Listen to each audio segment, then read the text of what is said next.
रेहान आसिफ इन दोनों से टक्कर मत लेना, ये सिस्टम फाड़ देंगे। रेहान आसिफ इन दोनों से टक्कर मत लेना, ये सिस्टम फाड़ देंगे।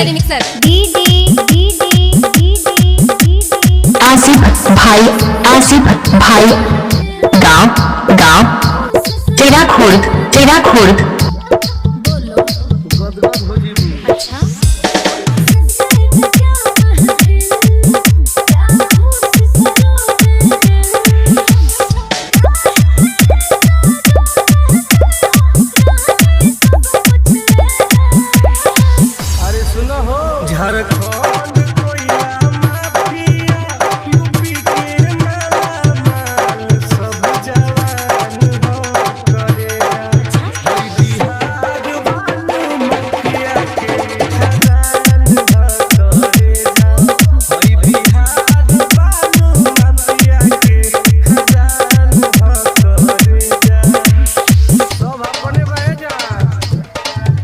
आसिफ मेरी जानाई लग मचा गया, आसिफ मेरी जानाई लग मचा गया।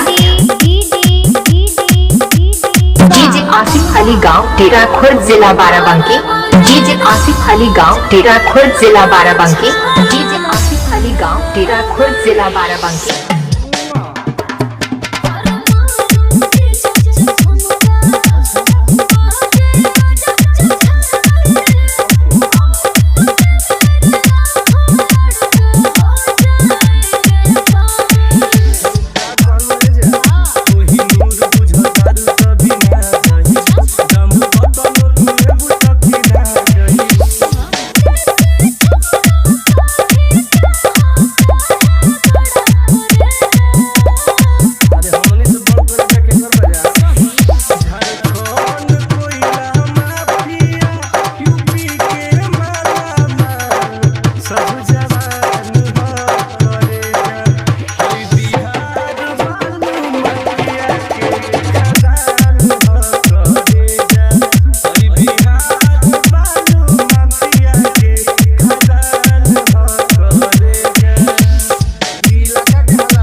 इलाका किसी का भी हो धमाका तो आसिफ भाई का ही होगा गाँव टेरा खुर्द।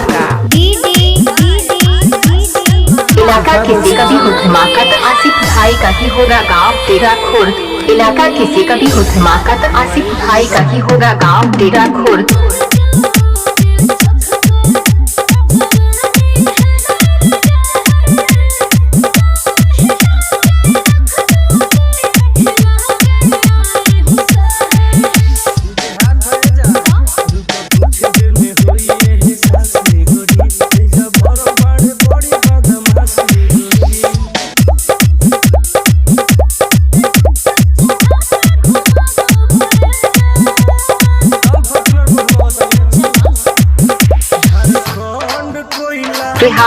रेहान आसिफ इनका मोबाइल नंबर है 771 89 062।